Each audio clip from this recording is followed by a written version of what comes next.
Simple day, accelerations.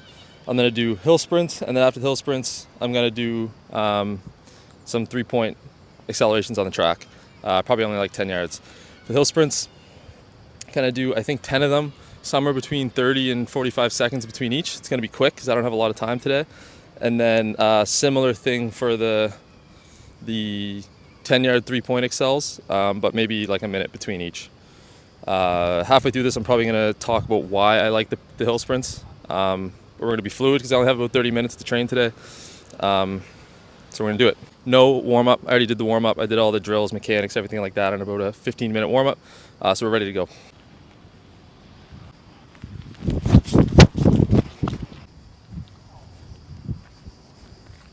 We're going to switch feet each time, by the way.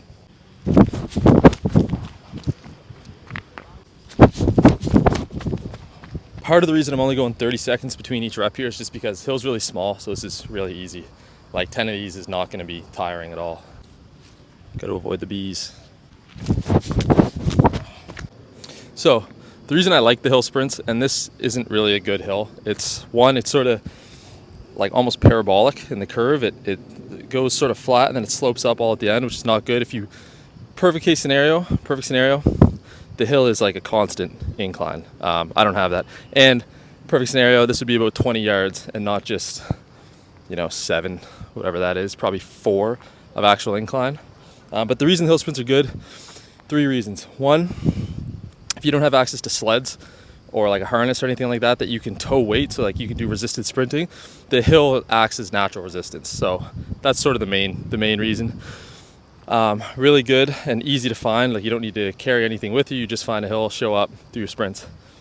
Second reason, the incline of the hill sort of mimics the actual angles you want to be at when you're accelerating in a sprint. So because you're on the hill, you're going to get more dorsiflexion in your ankle, and your knee is going to be more bent, similar to where you would be in a acceleration if you were on flat ground. But you don't have to be good enough at accelerating, at sprinting to actually get into that position. You can just go find a hill, run up it, and you'll hit those similar angles, and you'll get better at those angles in a normal sprint by doing that. Third reason, this is any sort of resisted sprinting, but especially for the hill because it's like a lower barrier to entry, I would say. If you have any type of injuries, the hill's going to slow you down. And if you've ever dealt with any nagging injuries, hip flexors, hamstrings, glute, anything like that, you'll know that speed can be the worst thing for it. It's the thing that's going to make you flare up the most, hurt the most, and really just kill your session. If you get on a hill, it might not slow you down a ton, but it'll slow you down enough that maybe you can get some decent work in. So yeah, if you're injured or coming back from injury, a lot of people like to start with the resisted sprinting because it's slower, it's more forceful, it's almost more like a weight room exercise, and the hill is the same way. To a lesser degree. You can't load it as much as you would want, but it's still going to help you out a bit.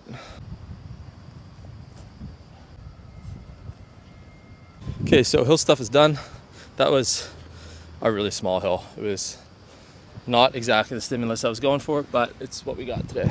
So now we're going to go track, and we're going to do 6 3-points because I'm very quickly running out of time. So we're going to do 6 3-points, like 45 seconds between each. 3 each leg forward. So for my 3-point start, I like to do front foot is just a little bit more than 1 foot length back, and then I'm going to go knee almost to the toe. Set up, locked and loaded. I want my weight over my hands behind the line, obviously.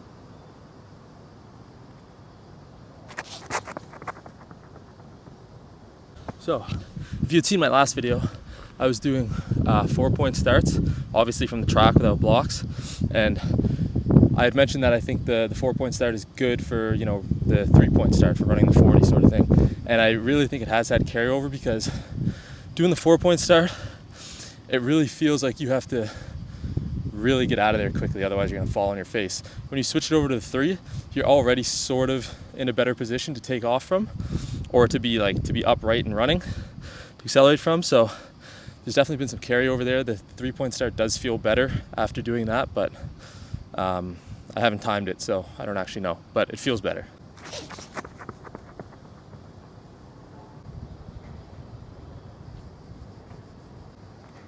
I noticed it. You guys probably noticed it too. When I have my left foot forward, so when this leg was up, my left leg has, I would say, less range of motion through the glute and through the hamstring than my right.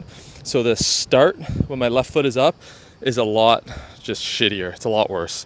That's because this leg, my right leg, I can really get into whatever position I want it to at that angle when I'm opening it, whereas the left one I can't. So it's really hard to get any sort of weight on my right leg because my left leg is so tight and so constrained that it's just it's like 100% loaded compared to the other leg.